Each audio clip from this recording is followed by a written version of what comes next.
Ciao ragazzi, oggi vedremo come aggiornare questo Packard Bell Kira GL con un SSD. Rimuoviamo la batteria, svitiamo questa vite,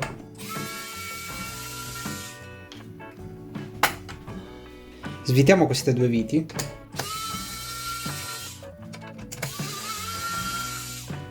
e spingiamo l'hard disk verso sinistra. Adesso svitiamo queste due viti per rimuovere la staffa.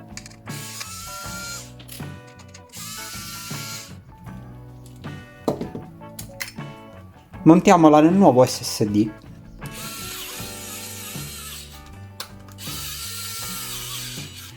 Possiamo inserire il nuovo SSD.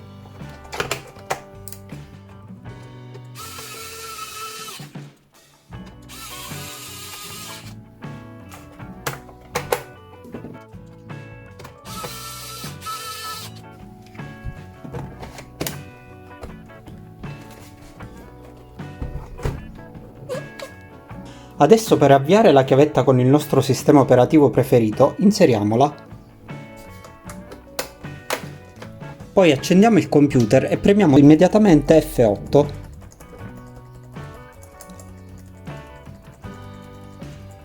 In questo modo siamo entrati nel boot menu. Adesso con le frecce della tastiera selezioniamo la nostra chiavetta e premiamo invio. In questo modo si avvierà. Vi consiglio di installare Windows 10 o Linux in questo computer, essendo molto datato. Vi lascio le video guide qui sopra. E con questo abbiamo terminato. Spero che il video vi sia stato utile e ci vediamo alla prossima.